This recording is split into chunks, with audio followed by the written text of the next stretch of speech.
નમસ્તે વિદ્યાર્થી મિત્રો, છેલ્લા લેક્ચરની અંદર આપણે હેનરીના નિયમના દાખલાઓ જોયા. જાતે ગણવા માટે પણ મેં તમને એક એક્ઝામ્પલ આપેલો, તે પણ તમારે ગણવાનું છે. હવે હેનરીના નિયમ આધારિત માત્ર હેનરીના નિયમ આધારિત જ કેટલાક નીટ, જી અને ગુજસેટમાં પૂછી શકાય તેવા એક્ઝામ્પલો આપણે અહીંયા જોવાના છે. આવા અલગ અલગ પ્રકારના 60 એવા એક્ઝામ્પલ જે હું પીડીએફ ફાઇલ બનાવીને તમને વોટ્સએપના ગ્રુપમાં પહોંચાડી દઈશ, તો એ પણ તમારે ગણી અને વહેલી તકે મને પહોંચતા કરવાના છે. એમાં જે ન સમજાય તો તે પણ મને પૂછવાના છે. તો અહીંયા કેટલાક એમના જેવા જ તે એક્ઝામ્પલ છે એ હું તમને સોલ્વ કરાવું છું, તો એ આપણે સમજીએ. હવે તો અહીંયા એક એક્ઝામ્પલ છે કે 293 કેલ્વિન તાપમાને હિલિયમ, હાઇડ્રોજન, નાઇટ્રોજનના મૂલ્યો અનુક્રમે KH ના મૂલ્યો આપણને આપી દીધેલા છે. KH ના મૂલ્યો અનુક્રમે 144.97 × 10³ બાર, 66.16 × 10³ બાર અને 76.48 × 10³ બાર હોય તો પાણીમાં તેઓની દ્રાવ્યતાનો ક્રમ. આપણે નીચે 4 ઓપ્શન પણ આપ્યા છે. તો અહીંયા આપણને હેનરી અચળાંકની કિંમતો હાઇડ્રોજન, નાઇટ્રોજન અને હિલિયમ વાયુ માટે આપી દીધેલા છે. તો એમના પરથી આપણે એમની દ્રાવ્યતા વિશેની વાત કરવાની છે કે દ્રાવ્યતાનો ક્રમ શું હશે, કોની દ્રાવ્યતા વધુ છે, કોની દ્રાવ્યતા ઓછી છે. તો એમને ચડતા અથવા ઉતરતા ક્રમની અંદર ગોઠવીને આપણે સાચો વિકલ્પ શોધવાનો છે. તો આવા એક્ઝામ્પલ ઘણી વખત પૂછાતા હોય છે. તો આપણે જ્યારે હેનરીનો નિયમ ભણાવ્યો ત્યારે પણ મેં વાત કરી હતી, અને મટીરિયલ જે મેં તમને બનાવીને ફોટા પાડીને મોકલ્યું છે એમાં પણ નીચે મેં નોંધ સ્વરૂપે લખેલું છે કે હેનરી અચળાંકની લાક્ષણિકતા એમ આધારિત ઘણા બધા એમસીક્યુ છે, નીટ જીમાં પૂછી શકાય. તો એટલા માટે એ પણ તમને ફોકસ કરવાનું કહ્યું હતું. તો અહીંયા આપણે એ હેનરી અચળાંકની લાક્ષણિકતા છે એ આધારિત જ આ બંને એમસીક્યુ છે એ અહીંયા આપ્યા છે, એ આપણે જોઈએ. સૌપ્રથમ આપણે જે આપ્યું છે એના વિશે નોંધ કરીએ. તો એક જ તાપમાને બધાની વાત કરી છે. હિલિયમનું મૂલ્ય આપણને આપી દીધેલું છે. આ મૂલ્ય છે હિલિયમ માટે. હાઇડ્રોજન માટે મૂલ્ય છે આ, અને આ મૂલ્ય છે નાઇટ્રોજન માટે. તો દરેકની કિંમત આપી દીધી છે. હું અહીં નીચે નોંધ કરી લઉં તો 144.97 × 10³ આ છે હિલિયમ માટે. ત્યારબાદનું મૂલ્ય છે હાઇડ્રોજન માટે, જે છે 66.16 × 10³ બાર, અને નાઇટ્રોજન માટે છે 76.48 × 10³ બાર.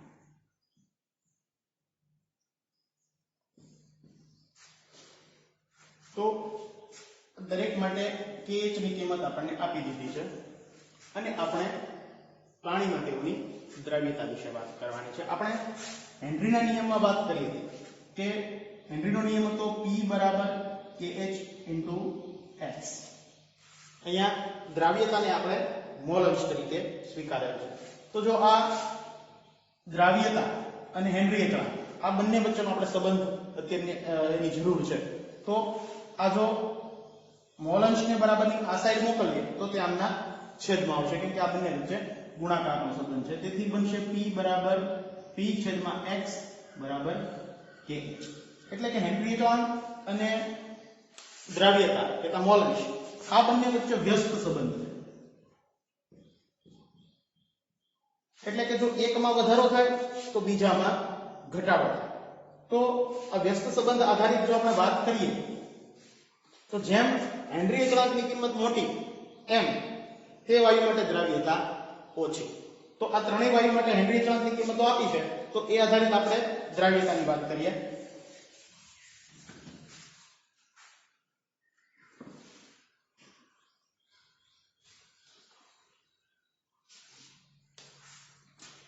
ત્રણેયના મૂલ્યો માટે 10³ 10³ 10³ આપેલું છે, એટલે આપણે એને અવગણી નાખશું. માત્ર આપણે આ ત્રણ કિંમતો ધ્યાને લઈએ. તો સૌથી મોટી જે કિંમત હશે એની દ્રાવ્યતા સૌથી ઓછી હશે. એટલે કે હિલિયમ વાયુ એના માટે મૂલ્ય છે 144.97, આના માટે છે 66.16, નાઇટ્રોજન માટે છે 76.48. તો સૌથી મોટું મૂલ્ય 144.97 એટલે કે આના હેનરી અચળાંકની કિંમત સૌથી વધુ છે, તેમની દ્રાવ્યતા સૌથી ઓછી હશે. તો હિલિયમની દ્રાવ્યતા સૌથી ઓછી છે. એથી વધારે 66.16 અને 76.48 કરતા આ મૂલ્ય મોટું છે તો એમની દ્રાવ્યતા એના કરતા થોડી વધારે હશે, એટલે કે નાઇટ્રોજન આવશે. અને સૌથી ઓછું KH નું મૂલ્ય છે હાઇડ્રોજન માટે, એટલે એની દ્રવ્યતા સૌથી વધુ હશે. તો આ ઓપ્શન બનશે કે હાઇડ્રોજનની દ્રવ્યતા સૌથી વધુ, એથી ઓછી નાઇટ્રોજનની અને એથી ઓછી હિલિયમની. તો આ વિકલ્પ આપણે શોધીએ. તો અહીંયા વાત કરે છે હિલિયમની સૌથી વધુ એ વિકલ્પની અંદર, તો એ ખોટું બનશે કેમ કે હિલિયમની દ્રવ્યતા સૌથી ઓછી છે. બી વિકલ્પમાં નાઇટ્રોજનની દ્રવ્યતા સૌથી વધુ દર્શાવેલી છે ત્રણેયની સાપેક્ષે, તો હાઇડ્રોજન કરતા ઓછી છે એટલે આ વિકલ્પ પણ ખોટો થશે.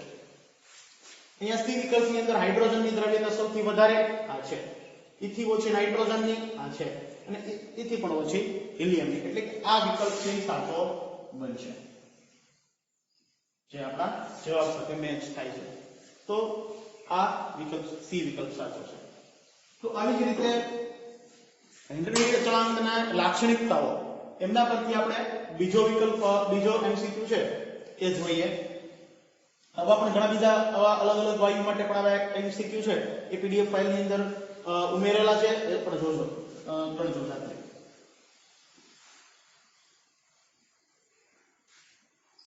ત્યાર પછી MCQ જોઈએ. તો નીચેના વિધાનો માટે ટ્રુ કે ફોલ્સ સંકેત વાપરી યોગ્ય વિકલ્પ પસંદ કરો.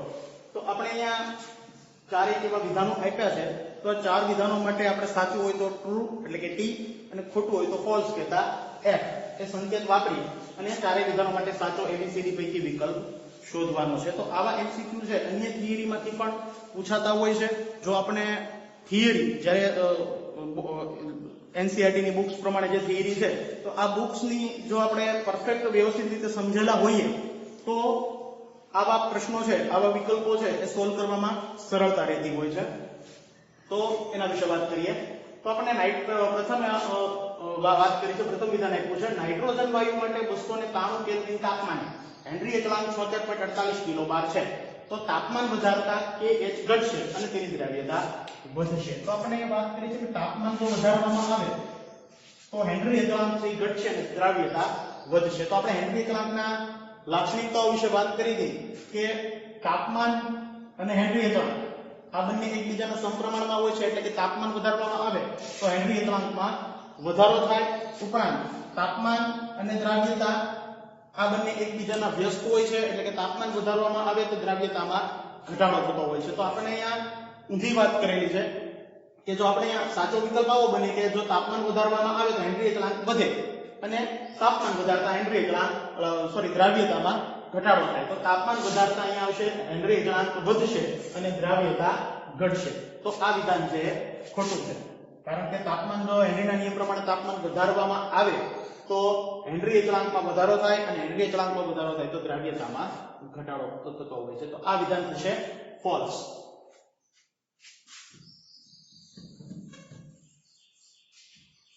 તો અહીંયા કદાચ આપણને MCQ ન સમજાતો હોય તો આમાંથી આ ચાર MCQ અન્ય દાખલા તરીકે વિકલ્પ ન સમજાતા હોય, આપણે દાખલા તરીકે ચાર પૈકી કોઈ પણ એક વિકલ્પ સમજાયો છે, તો દાખલા તરીકે મને પહેલો વિકલ્પ સમજાયો છે, બાકી ત્રણ મને નથી સમજાયા, તો શું કરવું પડે કે જો દાખલા તરીકે આ ચારમાંથી કોઈ મેં તે ઓઠે ગઠે લખી નાખું તો જવાબ સાચો પડવાની સંભાવના માત્ર 0.25 છે. હવે પેલું વિધાન ફોલ્સ છે મને ખબર પડી ગઈ છે, તો આનો અર્થ એવો થયો કે પેલું વિધાન ફોલ્સ હોય એવા MCQ ક્યાં છે, વિકલ્પો ક્યાં છે, તો કે આ વિધાન ટ્રુ છે, આ ફોલ્સ, આ ટ્રુ, આ ફોલ્સ. તો બી અને ડી આ બે પૈકી કોઈ પણ એક હોવાનું છે, એ ફાઇનલ છે. તો આ બે પૈકી એક હશે તો જો બે માંથી કોઈ પણ એક તમે અઠે ગઠે ટીક કરો તો તમારો જવાબ સાચો પડવાની સંભાવના 0.5 થઈ જતી હોય છે. 0.25 માંથી સીધો 0.5 અથવા તો 0.50 એ સંભાવના શક્ય બનતી હોય છે. ત્યારબાદ બીજો વિકલ્પ તપાસીએ.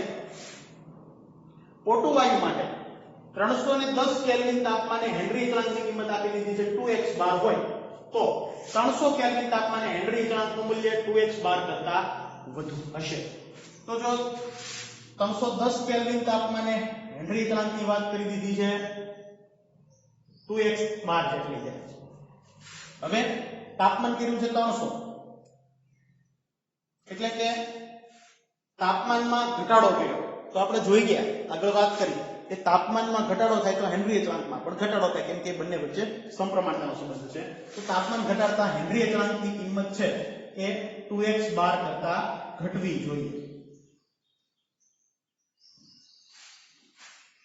તો આ સાચો વિકલ્પ બનશે 310 કેલ્વિન તાપમાને હેનરી અચળાંક 2x હોય તો 300 કેલ્વિન તાપમાન એટલે કે 310 કરતા ઓછું તાપમાન ઘટાડે તો દ્રાવ્યતા ઘટવી જોઈએ 2x કરતા સોરી હેનરી અચળાંક પણ ઘટવો જોઈએ 2x કરતા ઓછું થવું જોઈએ તો આપણને અહીંયા હેનરી અચળાંક છે એ 2x કરતા વધુ આપેલો છે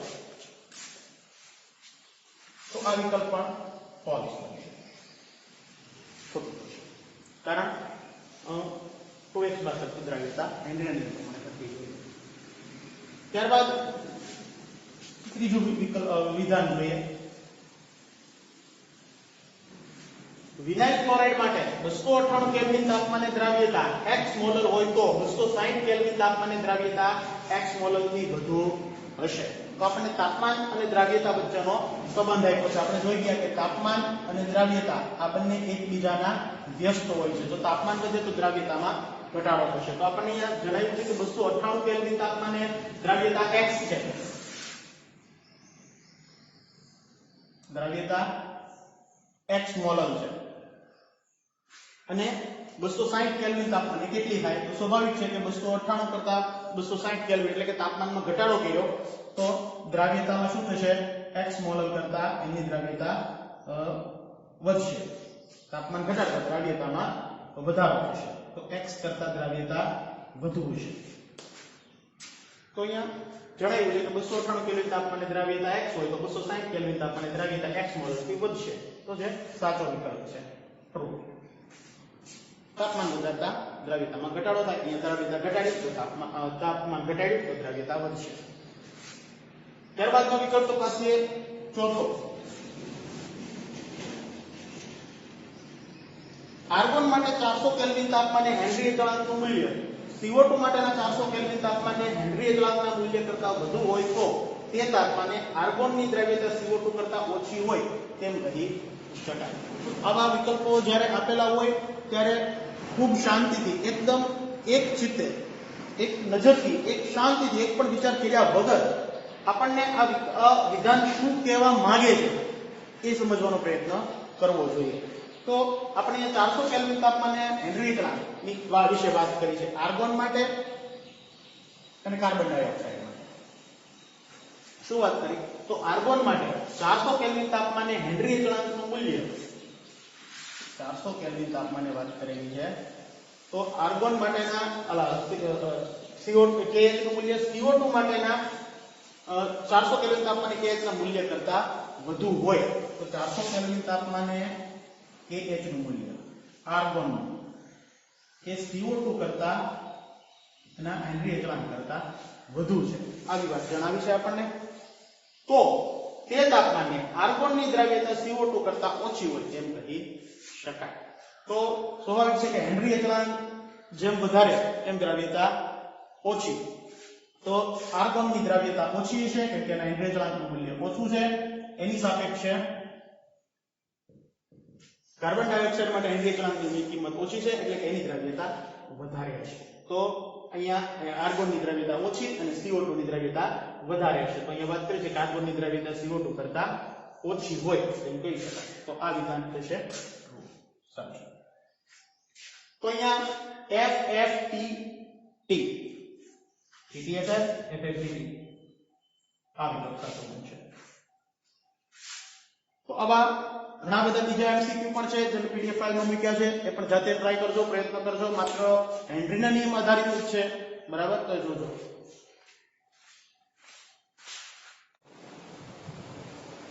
એક્ઝામ્પલ 298 કેલ્વિન તાપમાને CO2 ના સંતૃપ્ત જલીય દ્રાવણમાં CO2 ના મોલન્સ કેટલા હશે હેનરી અચળાંકની કિંમત આપી દીધી છે આપણને 6.0 કેલ્વિન 10⁻⁴ બાર કાર્બન ડાયોક્સાઇડ માટે દબાણ આપી દીધું છે 2 × 10⁻1 બાર તો અહીંયા આપણે હેનરી અચળાંક કાર્બન ડાયોક્સાઇડ નું દબાણ આપણને આપી દીધેલું છે અને આપણે મોલ અંશ છે CO2 ના મેળવવાના છે તો હેનરીના નિયમ મુજબ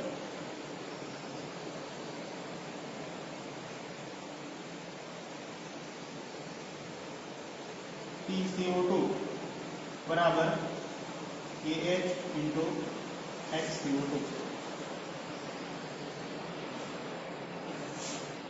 તો અહીંયા આપણે કાર્બન ડાયોક્સાઇડના મોલેસ જોઈએ છે એમને જો આપણે કરતા બનાવી દઈએ તો આ બરાબરની આ સાઈડ આવે એટલે આમના છેદમાં આવી આવશે હેનરી એતલાંક કારણ કે બંને વચ્ચે ગુણાકારમાં કરવું છે. તેથી HCO2 બરાબર કાર્બન ડાયોક્સાઇડ માટે મોલ અંશ બરાબર કાર્બન ડાયોક્સાઇડનું દબાણ છેદમાં હેનરી એતલાંક બરાબર કાર્બન ડાયોક્સાઇડનું દબાણ આપી દીધું છે આપણને 2 × 10⁻8 બાર છેદમાં હેનરી એતલાંકનું મૂલ્ય પણ આપી દીધું છે 6.02 × 10⁻4 બાર. અહીંયા બંને એકમો બારમાં જ છે એટલે કોઈને ફેરવવાની જરૂર નથી. એક્ઝામ્પલ કદાચ ફેરવે 12 માંથી કિલો બારમાં આપ્યું હોય તો બે માંથી કોઈ પણ એકને આપણે ચેન્જ કરવા પડે. તો અહીંયા -4 -8 એટલે 10⁻4 બચશે જી ગુણ્યા 2 / 6.02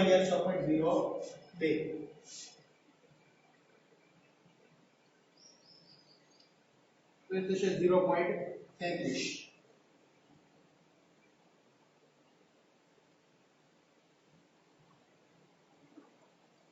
તો આપણને કાર્બન ડાયોક્સાઇડના મોલેસ પ્રાપ્ત થઈ ગયા છે 0.33 × 10⁻4.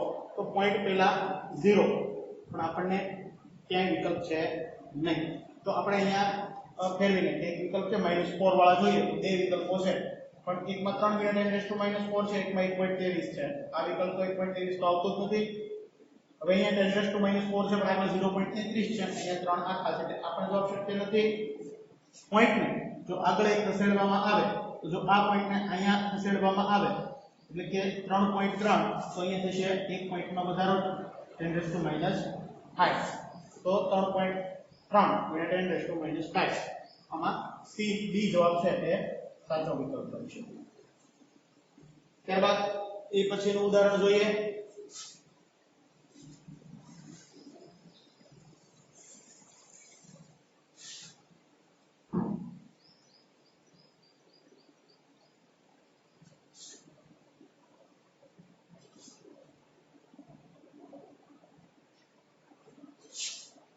કેલ્વિન તાપમાને H2S વાયુ 1 લિટર પાણીમાંથી પસાર કરતા તેના કેટલા મિલીમોલ દ્રાવ્ય થશે? આપણે પહેલો એક્ઝામ્પલ જે ગણ્યો એના જેવો જ આ એક્ઝામ્પલ છે જોઈએ. આપણે H2S વાયુ માટે પાણીનું કદ આપી દીધું છે 1 લિટર અને કેટલા મિલીમોલ દ્રાવ્ય થશે એના વિશેની વાત કરવાની છે. હેનરી એતલાંકની કિંમત આપેલી છે અને હાઇડ્રોજન સલ્ફાઇડ માટે દબાણ છે એ આપી દીધેલું છે. તો આપણે અહીંયા જો મિલીમોલ ગણવા હોય તો સૌપ્રથમ H2S વાયુના મોલ અંશ ગણવા પડે અને મોલ અંશ પરથી આપણે મોલ મેળવી શકીએ અને આ મોલ પરથી આપણે મિલીમોલ છે એ ગણી શકતા હોઈએ છીએ. તો સૌપ્રથમ આપણે મોલ અંશ મેળવી લઈએ. તો હેનરીના નિયમ મુજબ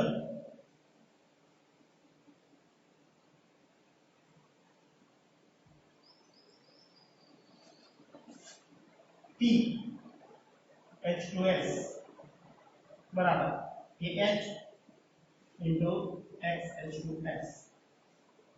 तो ये XH2S में करता बनाવીએ તો આ હેનરી એતલાંક બરાબરની આ સાઈડ આવે આના છેદમાં આવશે તો PH2S છેદમાં KH કિંમત મૂકીએ. H2S માટે દબાણ આપીએ તો 3 × 10⁻8 12 છેદમાં હેનરી એતલાંક એ પણ 12 માં જતો તો ફેરવવાની જરૂર નથી 5.6 × 10⁻4 આ બંનેનો ભાગાકાર કરીએ તો આ બંને જશે એટલે છે 10⁻4 3 ભાગ્યા 5.6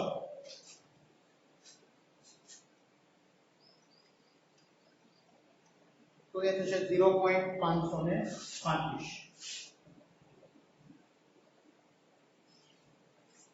तो यहाँ આપણને મોલ અંશ H2S માટે મળી ગયા છે. એક 4 ને આપણે દૂર જ કરી દઈએ થોડો પોઈન્ટ ને ખસેડી દઈએ આગળ તો 4 પોઈન્ટ છે એટલે 1 2 3 ને 4 તો 35 હવે થશે તો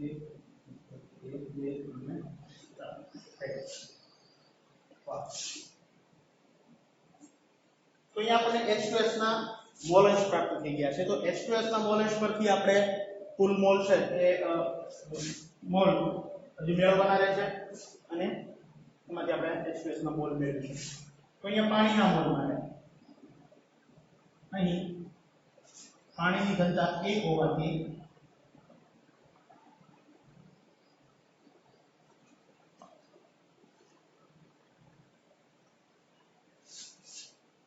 एक लीटर पानी એટલે કે 1 કિલોગ્રામ એટલે 1000 ગ્રામ પાણી થાય. તેથી પાણીના મોલ NH2O બરાબર પાણીનું વજન એટલે પાણીનું આણ્વિક દળ. આણ્વિક દળ ગ્રામ પ્રતિ મોલમાં હોય એટલા માટે વજન આપણે ગ્રામમાં લેવું પડે. પાણીનું વજન છે 1000 ગ્રામ, પાણીનું આણ્વિક દળ છે 18, બંનેનો ભાગાકાર કરીશું એટલે છે 55.55. તો અહીંયા પાણીના મોલ આપણે પ્રાપ્ત થઈ ગયા છે. હવે કુલ મોલ માટે તો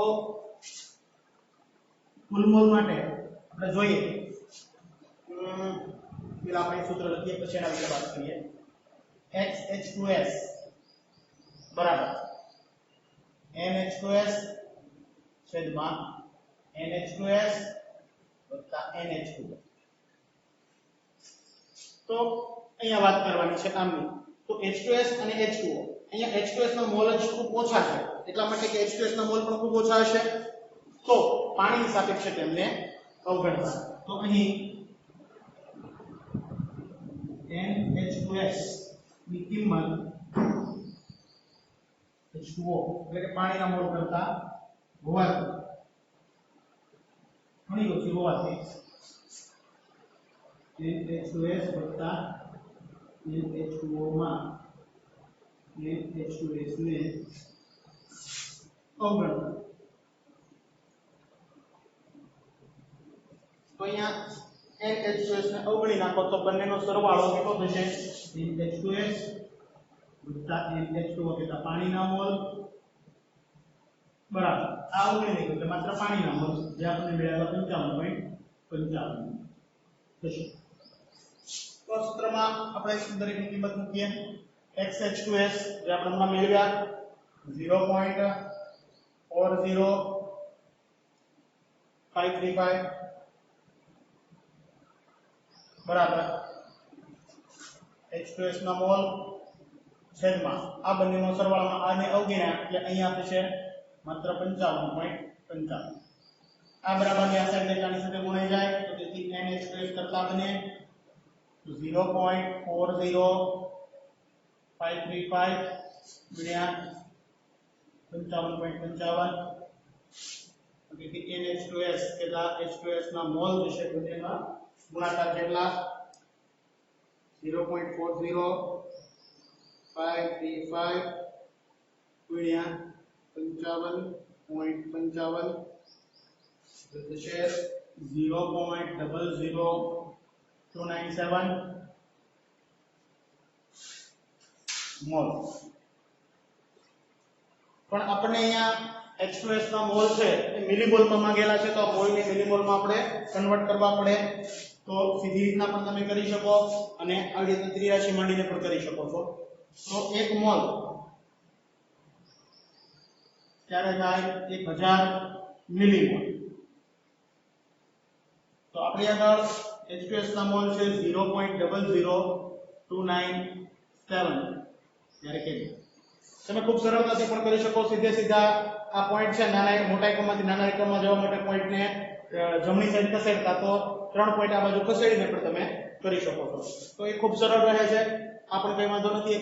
પણ જેને થોડીક ગણતરીમાં તકલીફ પડતી હોય તો એના માટે આ પદ્ધતિ આના ગુણાકાર છેદમાં આ બંનેનો ગુણાકાર અંશમાં. તો 0.00297 ગુણ્યા 1000 છેદમાં 1 એટલે કે આ પોઈન્ટ છે કે 3 આગળ ખસી જશે 1 2 ને 3 2 પોઈન્ટ ને 57 મિલીમોલ. તો અહીંયા જવાબ થશે 2.57 મિલીમોલ બટા બી. આપણે જે એન્ટ્રીના નિયમ આધારિત કોડ એક્ઝામ્પલ જોયા હતા એનસીઈઆરટી ની બુક્સ ની અંદર જે ઉદાહરણ આપેલું છે એના જેવું જ ઉદાહરણ છે. આ અન્ય ઉદાહરણો પણ એ તમને જે પીડીએફ ફાઇલ આપવાનો છે એની અંદર ઘણા બધા છે તો તે સાથે ગણવાના છે. ત્યારબાદ એની પછીનો એક ઉદાહરણ છે વિધાન અને કારણ પ્રકારનું છે એના વિશે જોઈએ.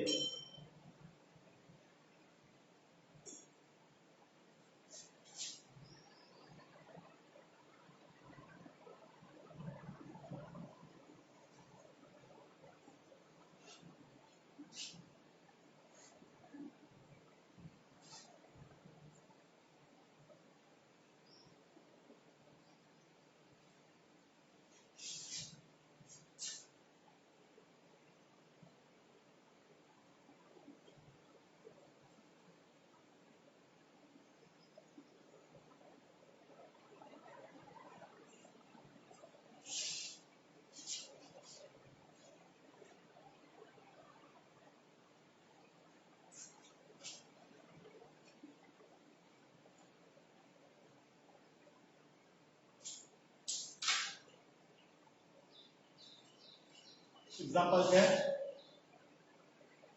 વિધાન અને કારણ આપણને આપેલું છે. વિધાન આપેલ છે વાયુની પ્રવાહીમાં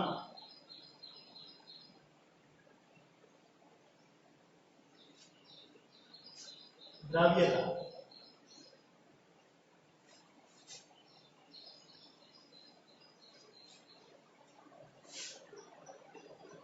દબાણ વધતા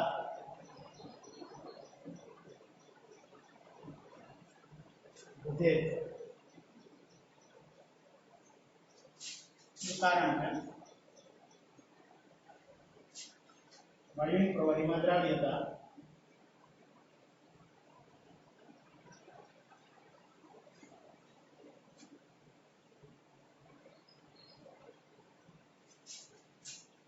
એ વાયુના દબાણના સમપ્રમાણમાં હોય.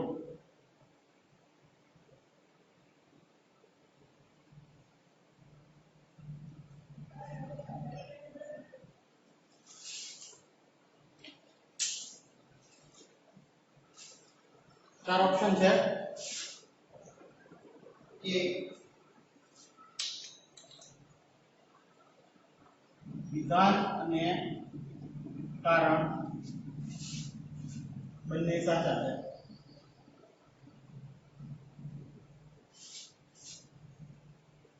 કારણ એ વિધાનની સમજૂતી દર્શાવે.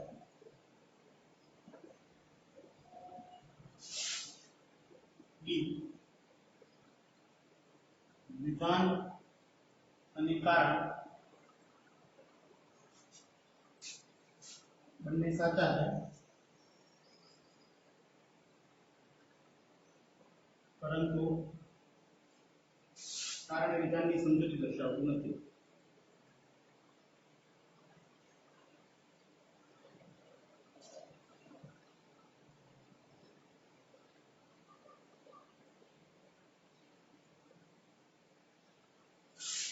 સી વિધાન સાચું છે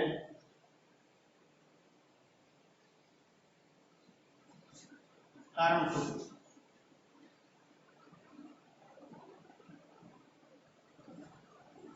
ડી વિધાન અને કારણ બંને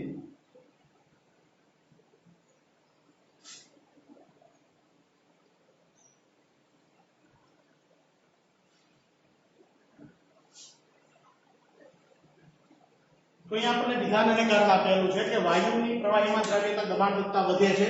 કારણ આપેલું છે વાયુની પ્રવાહીમાં દ્રવ્યતા વાયુના દબાણના સમપ્રમાણમાં હોય છે. તો દ્રાવ્યતા અને દબાણ એમની વચ્ચેનો સંબંધ રજૂ કર્યો છે. તો આપણે હેનરીના નિયમ મુજબ જોઈ ગયા કે P ચલે છે x. દબાણ અને વાયુની પ્રવાહીમાં દ્રાવ્યતા એ બંને એકબીજાના સમપ્રમાણમાં હોય છે એટલે કે દબાણ વધતા દ્રાવ્યતામાં વધારો થાય તો વાયુની પ્રવાહીમાં દ્રાવ્યતા દબાણ વધતા વધે છે તો આ વિધાન સાચું તો વાયુની પ્રવાહીમાં દ્રાવ્યતા એ વાયુના દબાણના સમપ્રમાણમાં હોય છે હેનરીના નિયમ મુજબ આ એમનું કારણ છે તો વિધાન સાચું છે અને કારણ પણ સાચું છે તો આ વિધાન માટે કારણ છે કે એમની સમજૂતી બને છે કેમ કે હેનરીએ જે વાત કરી કે p ચલે છે x કેમ કે આ બંને એકબીજાના સમપ્રમાણમાં હોય છે તો આમાં જવાબ થશે a વિધાન અને કારણ બંને સાચા છે કારણ અને વિધાનની સમજૂતી દર્શાવે છે તો આવી રીતના કારણ અને વિધાન વાળા એક્ઝામ્પલ છે એ પણ પૂછાતા હોય છે તો એવું પણ મેં એક ઉદાહરણ આપ્યું છે આવા અન્ય ઉદાહરણો પણ પીડીએફ ફાઇલની અંદર આપેલા છે તે તમારે જાતે ગણવાના છે